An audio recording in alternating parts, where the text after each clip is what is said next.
किश्तवाड़ में छात्रों नाले के पानी का रंग बदलने से लोगों में सनसनी। पानी का सफेद रंग होने से चर्चाओं का बाजार गर्म। पानी का सैंपल लेकर जांच में जुटा जल शक्ति विभाग।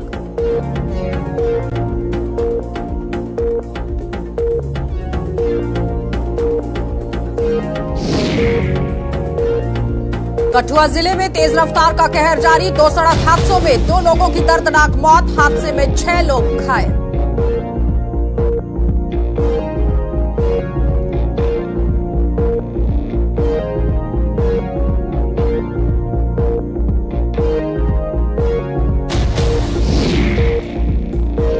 और सांबा में मवेशी तस्करों पर पुलिस का बड़ा एक्शन। कश्मीर ले जा रहे 20 मवेशी किए गए बरामद। पुलिस ने 3 तस्करों को किया गिरफ्तार।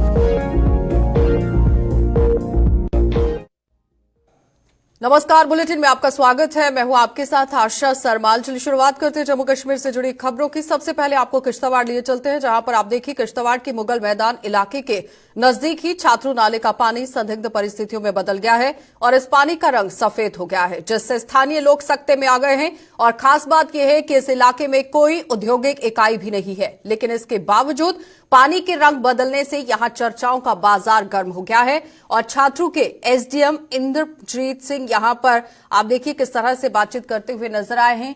यहां पूरी तरह जल शक्ति विभाग के अधिकारियों को पानी का सैंपल लेकर इस घटना की जांच का आदेश जरूर दे दिया गया है, लेकिन साफ तस्वीरों में आप देख सकते हैं किस तरह से इस पानी का पूरी तरह से रंग जो है वो बदल गया है, जिसकी वजह से लोग अब सकते में आ गए हैं कि आखिर किस वजह से ये पानी का रंग जो है वो बदल गया है। जल शक्ति विभाग ने यहां सैंपल तो उठाए हैं, लेकिन अभी तक आप देखिए रिपोर्ट सामने नहीं आई है। फिलहाल पानी का रंग जो है वो सफेद हो चुका है और लोग कहीं ना कहीं अब कशमकश की स्थिति में यहां पर जीते हुए नजर आ रहे हैं। लेकिन अब देखना यह होगा कि आखिर पानी के अंदर क्या कुछ है, किस तरह से यहां पर ये पानी का रंग जो है वो बदल गया है।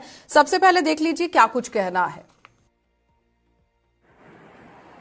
हर टीम जो है मौके वारदात पर पहुंची और इस कहीं ना कहीं जो एरीगेशन है उन्होंने भी पानी को कलेक्ट किया।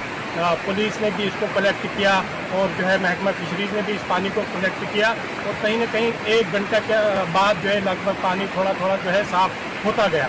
उसके साथ साथ जब फिशरीज महकमा फिशरीज के लोग अपने मकाम पे पहुंचे तो उन्होंने अपने तो जो फार्म यहाँ पे है उनको मछलियों को बचाने के लिए डंडे से पानी को हिलाकर ऑक्सीजन को पूरा करके और मछलियों को बचाने में कहीं ना कहीं रात को उन्होंने सफलता हासिल की। लेकिन जहाँ तक तकाजा जो देसी मछलियाँ जो इस नाले में पड़ती है, सैकड़ों के हिसाब से मुझे लगता है उनका लॉस हुआ है, ये प्रॉपर्टी का लॉस हुआ है। क्योंकि अभी हमने कुछ सैंपल यहाँ हमने उठाए हैं जो दरिया के साइड पे पड़े थे और रात के समय में ये कुछ चीज़ ऐसी डाली गई क्योंकि इसमें पीछे नेशनल हाईवे का काम भी चल रहा है। अभी कोई पता नहीं क्योंकि छात्र से नीचे ही ये पानी आया है। तो मेरी एडमिनिस्ट्रेशन से गुजारिश है, डीसी साहब से गुजारिश है, एलजी इंतज़ामिया से गुजारिश है इस अनासर को जो शक पसंद अनासर है, क्योंकि ये पानी जो बहता है गंजपेट के लोग और आगे जो मुगल मैदान के लोग यही पानी पीते हैं, दरिया का पानी पीते हैं और इसी का ज़्यादा इस्तेमाल करते हैं। और मुझे लगता है कि ऐसा शक पसंद अनासर जिन्होंने इसमें कुछ डाला है, जब तक रिपोर्ट वहाँ पे आएगी तब तक एक इन्वेस्टिगेशन इसमें होनी चाहिए। एसडीएम साहब, तहसीलदार साहब, डीसी साहब और एसएसपी साहब से मेरी मौदबाना गुजारिश रहेगी और एलजी साहब से मेरी मौदबाना गुजारिश रहेगी जो रात को जो मुगल मैदान के अंदर जो मसला हुआ है, जो रात को पानी का कलर चेंज हुआ जिसका सैंपल के हिसाब से कुछ मछलियाँ भी लॉस हुई है, इसकी इन्वेस्टिगेशन होनी चाहिए और जो भी इसमें मुलविस पाया जाए उस पर जो है कानूनी कार्रवाई होनी चाहिए। जिला किश्तवाड़ के छात्र सब डिवीजन के मुगल मैदान इलाके में बीती रात एक मामला सामने आया जिसने पूरे इलाके में हड़कंप मचा दिया है। दरअसल छात्र नाला जो कि इस इलाके से बहता है उसका पानी सफेद हो गया, जैसे लग रहा था कि किसी ने जैसे इसमें डिटर्जेंट या कोई केमिकल मिक्स किया हो। हालांकि जैसे ही मामला सामने आया एडमिनिस्ट्रेशन हरकत में आ गई और वहां पर जो फिश पॉन्ड बना है उसमें से जो पानी नाले का जाता था वहां से उसको डाइवर्ट किया गया और आसपास के इलाकों में मैसेज किया गया कि लोग इस पानी का इस्तेमाल ना करें। इसी दौरान जो पीएचई के अथॉरिटीज़ थी उन्होंने वहां पर सैंपल भरे हैं जिसकी जांच आज चल रही है। अथॉरिटीज़ ने हमें जो बताया उनके मुताबिक हालांकि अभी पानी साफ हो गया है, लेकिन जो सैंपल भरे गए हैं उनकी जांच होने के बाद ही ये बात साफ होगी कि आखिरकार ये सब हुआ कैसे। जो मुकामी लोगों से हमारी बात हुई है उनका कहना था कि धीरे धीरे पानी बेशक साफ हो गया है, लेकिन नाले के किनारे कई मछलियां जो बच्चे हैं वो मरे हुए पाए गए हैं। लेकिन सबसे बड़ी राहत की बात यह है कि जो मुगल मैदान में फिश पॉन्ड सरकारी बना हुआ है, जहां पर बेशतर ट्रोट मछली होती है, वो सारी मछलियां सेफ है, क्योंकि तुरंत से कार्रवाई करते हुए वहां पर पानी को डाइवर्ट कर दिया गया था। अभी पूरी तरह से स्थिति साफ नहीं है कि हादसा इतना बड़ा जो अचानक पानी का रंग बदल गया है किन कारणों से हुआ है, लेकिन सभी की नज़रें अब जो हैं कि जो पानी का सैंपल लिए गए हैं उनकी जांच रिपोर्ट पर टिकी हुई हैं। अजय शान, गुलिस्तान न्यूज़, किश्तवाड़। कि किस तरह से यहां पर पूरी जानकारी जो है वो दी गई है। छात्रों के एसडीएम जो कि इंद्रजीत सिंह परिहार हैं, उन्होंने आदेश दे दिया है कि जल शक्ति विभाग को जल्दी से यहां पर कार्रवाई करनी चाहिए। पानी के सैंपल उठाए गए हैं, लेकिन अब जांच रिपोर्ट आने के बाद ही साफ हो पाएगा कि आखिर पानी के अंदर क्या कुछ है। आगे बढ़ जाएंगे, अब आपको कठुआ लिए चलेंगे और कठुआ में भी जम्मू पठानकोट हाईवे के साथ साथ यहां पर जिले के सीमावर्ती इलाकों की ओर जाने वाले सड़क मार्गों पर भी तेज रफ्तार का कहर देखने को मिल रहा है और तेज रफ्तार के कारण जिले में पेश आए 2 सड़क हादसे। आप देखिए, अलग अलग जगहों पर ये सड़क हादसे पेश आए हैं और हादसों में 2 लोगों की मौत हो गई है, जबकि 6 लोग घायल हो गए हैं। ये हादसे जम्मू पठानकोट हाईवे पर चढ़वाल मोड़ और दूसरा यहां ओल्ड सांबा कठुआ रूट पर ही हरिपुर इलाके में पेश आया है। और आपको ये बताते चले कि ये कोई पहला मामला नहीं है कि इस तरह से नेशनल हाईवे पर हादसे पेश आए हों। इससे पहले भी कई बार ओवर स्पीड की वजह से इस तरह से हादसे पेश आते हैं, लेकिन आज इस हादसे का कारण क्या कुछ रहा है, रंजीव मेहता हमारे साथ जुड़ चुके हैं। रंजीव, जरा बताइए आज इस हादसे का कारण क्या कुछ रहा और किस तरह से कार्रवाई कर रही है अब पुलिस? आशा, मैं आपको बताऊं कि जो 2 हादसे कल हुए थे फिर शाम को इलाके में, इसके बाद यहाँ इस इलाके में लोगों में काफी रोष है इन हादसों को लेकर, क्योंकि लगातार हादसे जो हैं इस इलाके में हो रहे हैं। आए दिन कोई ना कोई हादसा हो जाता है, लेकिन जो कल की घटना है इसमें 2 मासूम लोगों ने अपनी जान गंवा दी है। पहला हादसा जो है वो सुबह राष्ट्रीय राजमार्ग पर चढ़वाल मोड़ पर एक श्रमिक जो सड़क पार कर रहा था, तभी एक तेज रफ्तार ट्राला जो जम्मू की तरफ से आ रहा था और हो गई। और उसके बाद जो ट्राले वो वहां से ट्राला पार भी हो गया, लेकिन बाद में ट्राले को छोड़ दिया गया और वो अभी तक फरार ही चल रहा है। वहीं इस मामले में भी पुलिस ने मामला दर्ज किया। वहीं दूसरा हादसा जो देर शाम को हुआ वो ओल्ड सांबा कठुआ रोड है, जो यहाँ पर मढ़ीन। लेकिन रंजीव, ये कोई पहला मौका नहीं है कि इस तरह से हादसे पेश आए हों। ओवर स्पीड सबसे बड़ा कारण बताया जाता है। उसके बाद ये भी बताया गया था कि स्पीड ब्रेकर्स बनाए जाएंगे, क्या वो काम अभी तक हुआ है? आज मैं बताऊं कि जो स्पीड ब्रेकर की आप बात कर रहे हैं कि जितने भी हाईवे हैं, हाईवे पर तो स्पीड ब्रेकर होता नहीं, ना तो फॉर्मेट में है, लेकिन रोड है वहां पे स्पीड ब्रेकर होते हैं। पर ओल्ड सांबा कठुआ का रोड है, जे भी बीआरओ की तरफ से बनाया गया, इस पर भी स्पीड ब्रेकर नहीं बनाया जाता कोई भी, लेकिन स्पीड जो तो फिर गाड़ी की स्पीड को किस तरह से नियंत्रण किया जाएगा रंजीव? क्योंकि ज्यादा स्पीड होने की वजह से ही ज्यादातर हादसे जो है वो जम्मू पठानकोट हाईवे पर पेश आते हैं। तो उसका विकल्प क्या कुछ निकाला गया है नेशनल हाईवे अथॉरिटी की तरफ से, विभाग की तरफ से? नेशनल हाईवे की तरफ से पर स्पीड पर बोर्ड लगाए जाते हैं कि इस इलाके से इस स्पीड से गुजरना है वाहन, लेकिन वाहन चालक जो है वो उसकी परवाह किए बिना वहां से निकलते हैं। और साथ में ना इस इलाके में ये जो एक्सप्रेस वे और 6 लेन का काम जो इकट्ठा चल रहा है, उसकी वजह से डाइवर्जन, जगह जगह पर डाइवर्जन होने की वजह से भी रोड काफी संकरा हो गया है और लोगों को ट्रैफिक का जो प्रेशर है वो बहुत ज्यादा है। इसके कारण भी हादसे जो है आए दिन होते रहते हैं। अभी इस हाईवे पर चलना बहुत मुश्किल हो गया है, क्योंकि हर जगह पर डाइवर्शन लिए गए हैं। जो हाईवे निर्माण में लगी कंपनियां, उसकी गाड़ियां जगह जगह खड़ी रहती हैं और जगह जगह काम जो है वो चल रहा है। वही मैं बताऊं कि जो दूसरा हादसा हुआ जो ओल्ड सांबा कठुआ रोड पर, तेज रफ्तार स्कॉर्पियो ने पहले रोड पर खड़े किनारे खड़े एक बच्चे को हिट किया, फिर एक स्कूटरी सवार को जो भी खड़ा उसको, और एक जिसमें स्कूटी कार्यवाही क्या कुछ की गई पुलिस की तरफ से? वो पुलिस की तरफ से जो भी इन दावों में जो दफा है उनको लगाकर मौके पर जो गाड़ियां कर लिया गया है। चालक जो है वो खुद इंजर्ड है, खुद अस्पताल में अपना इलाज करवा रहे हैं। तो ये का ड्राइविंग चालक जो है वो लापरवाही से गाड़ी चलाने का एक मामला दर्ज कर लिया है पुलिस ने और गाड़ियों को जब्त कर लिया है। जगह जगह पर शहरों की बात करूं तो वहां पर ट्रैफिक पुलिस की तरफ से ई चलानिंग जो की गई है उससे काफी फर्क पड़ा है, लेकिन ग्रामीण इलाकों की बात करूं जहां वहां पे ट्रैफिक पुलिस या कोई दूसरी कोई भी तंत्र जो बिना पुलिस के कोई भी इनको बेपरवाह वाहन चालकों को रोकने वाला नहीं है, जिसके कारण ठीक आए है। दिन हादसे होते रहते चलिए, हैं। बहुत बहुत धन्यवाद रंजीव जुड़ने के लिए। तो फिलहाल आपने देखा कि एक बार फिर से सड़क हादसा देखने को मिला है जम्मू पठानकोट हाईवे पर, लेकिन सबसे बड़ी बात यहां पर यह सामने आ रही है कि ओवर स्पीड की वजह से ही हादसे पेश आ रहे हैं, जिस पर संज्ञान लेने की जरूरत है। ऐसे चालकों पर भी कार्रवाई करने की जरूरत है जो अपनी गाड़ी पर नियंत्रण नहीं रख पा रहे हैं। आगे बढ़ जाएंगे, अब आपको सांबा लिए चलेंगे और सांबा जिले में भी पुलिस ने पशु तस्करी की 2 कोशिशों पर पानी फेर दिया है। पुलिस ने पंजाब से कश्मीर घाटी की ओर ले जा रहे 20 मवेशियों को बरामद कर 3 तस्करों को गिरफ्तार भी कर लिया है। तो पशु तस्करी की पहली कोशिश यहां सांबा के नड इलाके से नाकाम की गई, जबकि दूसरी कोशिश पर आप देखिए किस तरह से अम्बटाली में यहां पानी फेर दिया गया है। ये 2 इलाके बताए जा रहे हैं और पुलिस के एक एक्शन पर जानकारी भी किस तरह से सामने आएगी, ये बड़ी बात रहेगी। लेकिन साफ तस्वीरों में आप देख सकते हैं किस तरह से पशु तस्करी का मामला एक बार फिर से जिला सांबा के अंदर सामने आया है, जहां पर 20 मवेशियों को बरामद किया गया है, 3 तस्करों को गिरफ्तार किया गया है। ऋषि खजूरिया हमारे साथ ज्वाइन कर चुके हैं। ऋषि, जिस तरह से एक बार फिर से पशु तस्करी का मामला सामने आया है, इससे पहले पुलिस जो है वो हरकत में आई थी और चोरियों की घटनाओं पर लगाम लगाने की कोशिश हुई, लेकिन आज पशु तस्करी का मामला भी सामने आया। बिल्कुल आशा, आपको बता दें कि जिस तरह से एसएसपी सांबा बेनाम तोश जी ने जब से यहाँ पर एज एसएसपी कार्यभार संभाला हुआ है, तो उनका साफ तौर पर क्लियर कट संदेश है तमाम क्रिमिनल्स को कि किसी को भी बख्शा नहीं जाएगा और सांबा जिला को पूरी तरह से क्राइम मुक्त करना है। उसी को लेकर 3 बड़े चैलेंजेस से इस समय जो सांबा पुलिस निपटती नजर आ रही है, जिसमें अगर पशु तस्करी की बात करें तो लगातार इसके ऊपर भी लगाम लगाई जा रही है, नशा तस्करी हो या फिर चोरियों की वारदातें हो। तो पशु तस्करी की को लेकर बात करें तो आज सांबा पुलिस अलग अलग पशु और एक प्रयास विफल किया गया है सांबा जिला के नट चौक में और विफल किया गया है सांबा के रक्त पटाली इलाके में। तो नट विफल किया, 11 पशुओं को बचाया गया है तस्करों के चंगुल से और एक तस्कर जो वो पशु तस्कर गिरफ्तार हुआ है। और वहीं जो रकम अटाली इलाके में प्रयास विफल किया, वहां पर 2 पशु तस्कर गिरफ्तार हुए हैं।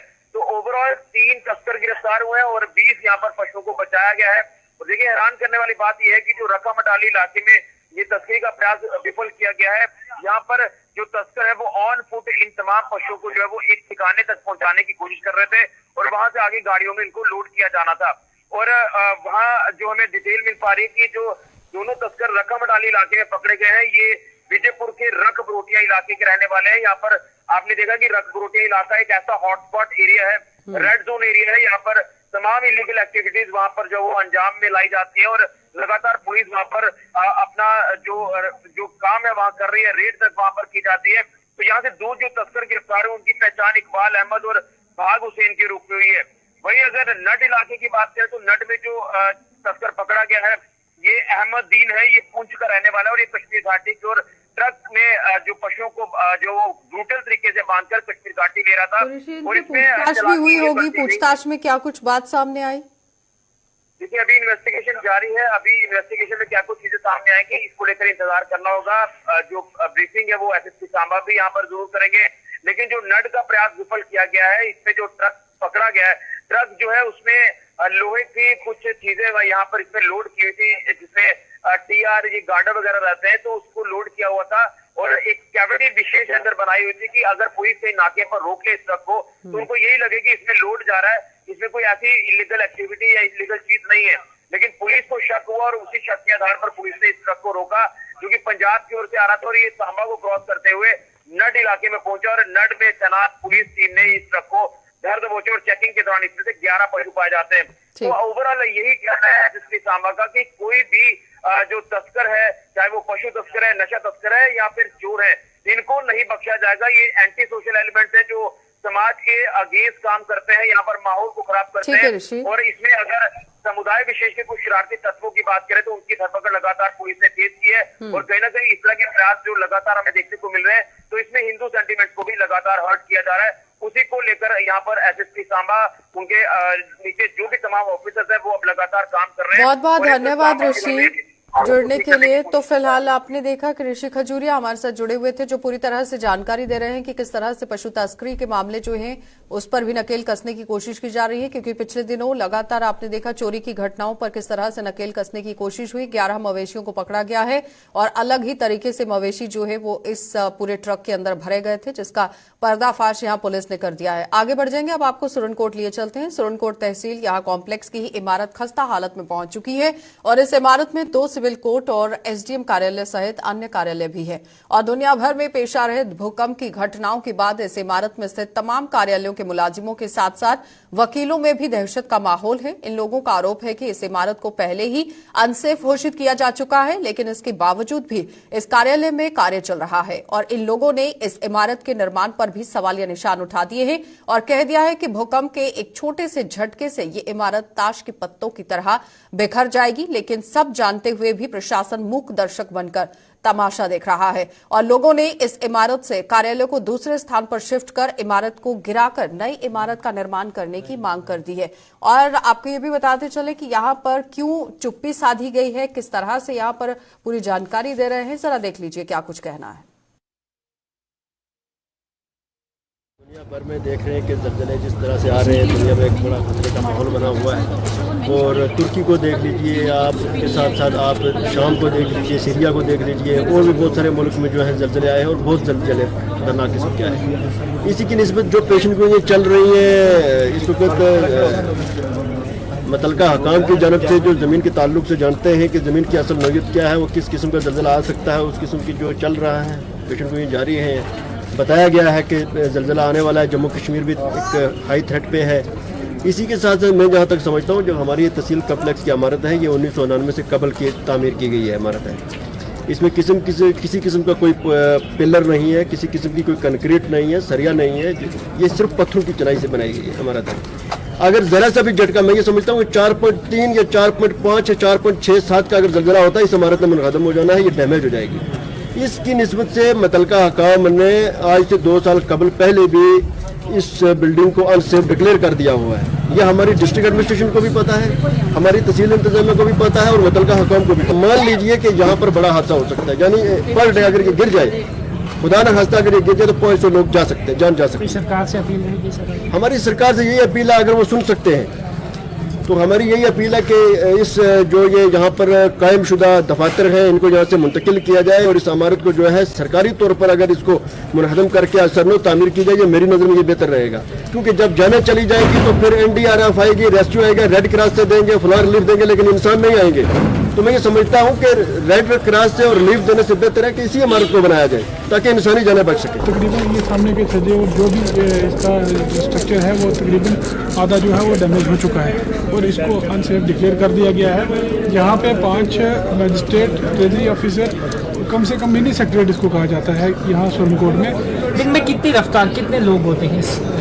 देखो, दिन में सुबह 9 बजे से लेकर शाम के 5:30 बजे तक एट अ टाइम हर वक्त 500-600 लोग इस बिल्डिंग के अंदर रहते हैं। तो ज़रा सा भी अगर झटका हुआ यहाँ तो ये बिल्डिंग मिसमार हो जाएगी, ये गिर जाएगी और इसके कोलैप्स होने से 500-600 लोगों की जान जो है वो एकदम जाएगी।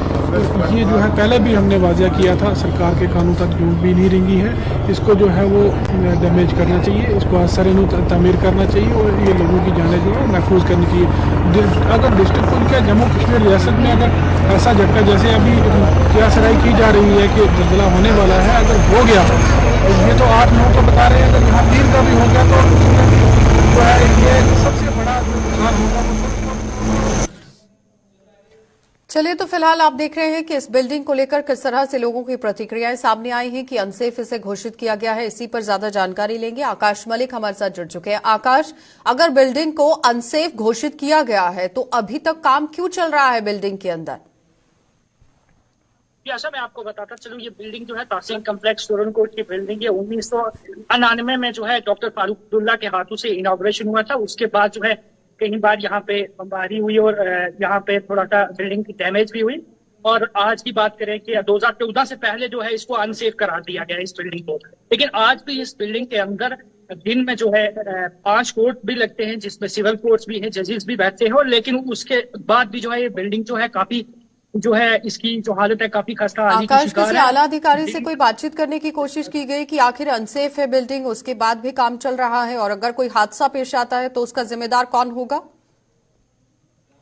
जी हाँ, जो पीडब्ल्यूडी डिपार्टमेंट से ताल्लुक रखते हैं उनसे आज हमारी बात हुई थी। उन्होंने कहा है कि हमने जो है हाई लेवल को इसकी फाइल सबमिट कर दी गई है और ये जो है हाई लेवल का मामला है वही इस पे एक्शन लेगी। लेकिन आज की डेट में कुछ एडवोकेट से हमारी बात किया, उनका कहना है कि दिन को जो है यहाँ पे कम से कम 500 से ज्यादा जो है लोग जो है इस बिल्डिंग के अंदर आते हैं और इस वक्त आज की डेट में जो है जम्मू कश्मीर को जो है कहा गया है कि कभी भी जो है जलजला आ सकता है। अगर इसमें 2 कुछ का जलजला अगर या कुछ ऐसी जलजले की आई, जैसे आज सुबह भी जो है श्रीनगर में जो है जलजले के शिकार हुए, थोड़े से झटके महसूस हुए, अगर कोई थोड़ा सा झटका भी आता है तो ये बिल्डिंग जो है गिर जाएगी और कई लोगों की जान जा सकती है इसमें। जी अच्छा। चलिए आकाश, बहुत बहुत धन्यवाद जुड़ने के लिए। तो फिलहाल आपने देखा कि किस तरह से यहाँ पर ये बिल्डिंग थोड़े से महज झटकों की वजह से धराशाही हो सकती है, लेकिन प्रशासन इस तरफ कोई ध्यान नहीं दे रहा है। ध्यान देने की जरूरत है, क्योंकि अगर भूकंप के झटके आते हैं और ये बिल्डिंग धराशाही हो जाती है तो काफी लोगों का नुकसान भी हो सकता है, जिस पर गौर फरमाने की जरूरत है। तो जम्मू का सुपर स्पेशलिटी अस्पताल में भी आप देखिए किस तरह से अब एक नई सौगात मिलने जा रही है। जल्द ऑर्गन ट्रांसप्लांट की सुविधा उपलब्ध यहां पर होगी और इसकी जानकारी जीएमसी जम्मू की प्रिंसिपल डॉक्टर शशि सूदन शर्मा ने दी है। उन्होंने कहा कि अस्पताल में किडनी ट्रांसप्लांट करने का सफल ऑपरेशन हो चुका है और अब अन्य ऑर्गन ट्रांसप्लांट के ऑपरेशन को भी जल्द शुरू कर दिया जाएगा और इसके लिए अब लोगों को डिजीज ऑर्गन डोनेशन के प्रति भी जागरूक यहां पर किया जाएगा। और डॉक्टर शशि सूदन शर्मा ने बताया कि साउथ इंडिया में बड़े पैमाने में यहां डिजीज ऑर्गन डोनर हैं, लेकिन नॉर्थ इंडिया में केवल पीजीआई ही इस प्रक्रिया में सक्षम है। उन्होंने कहा कि सुपर स्पेशलिटी अस्पताल में भी डिजीज ऑर्गन डोनेशन और ऑर्गन ट्रांसप्लांट की प्रक्रिया शुरू की जाएगी और इसके लिए पहले सभी यहां स्टेक होल्डर्स के साथ मिलकर एक मॉक ड्रिल भी की जाएगी।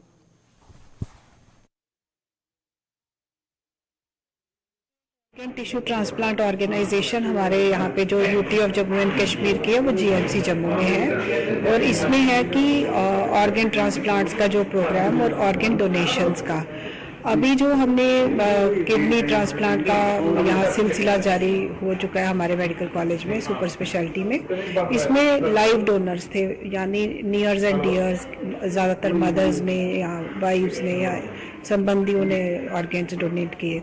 एक दूसरा एस्पेक्ट है इसका डिजीज्ड ऑर्गन डोनेशन, यानी जो अनफॉर्चुनेट ब्रेन डेड हैं, कोई रोड ट्रैफिक एक्सीडेंट हो गया, कोई डिजास्टर हो गया और ब्रेन डेथ हो चुकी होती है लेकिन हार्ट चल रहा है उनका, बाकी बॉडी ठीक है, तो वो पोटेंशियल डोनर्स होते हैं। हमारे भारत में देखा गया है कि साउथ इंडिया में ये जो ऑर्गन डोनेशन का काफ़ी सक्सेसफुल चल रहा है सिलसिला और छोटे डिस्ट्रिक्ट हॉस्पिटल्स में भी ये डोनेशंस हो रही हैं। लेकिन हमारे नॉर्थ इंडिया में सिर्फ पीजीआई चंडीगढ़ ही बहुत अच्छे से ये डिजीज्ड ऑर्गन डोनेशंस में सक्षमता कर पाया है अपनी। सारे स्टेक होल्डर्स जैसे ऑर्गन रिट्रीवल टीम जो है वो कहीं से आ जाती है, कहीं भी रिसिपिएंट है हमारे भारत में कोई जिस जगह पे हार्ट ट्रांसप्लांट हो रहा है, अगर बेंगलोर या चेन्नई में जैसे देखा गया है कि 15 से 20 हार्ट ट्रांसप्लांट होते हैं भारत में, तो बहुत सारे हार्ट्स की ज़रूरत है, सप्लाई डिमांड गैप है।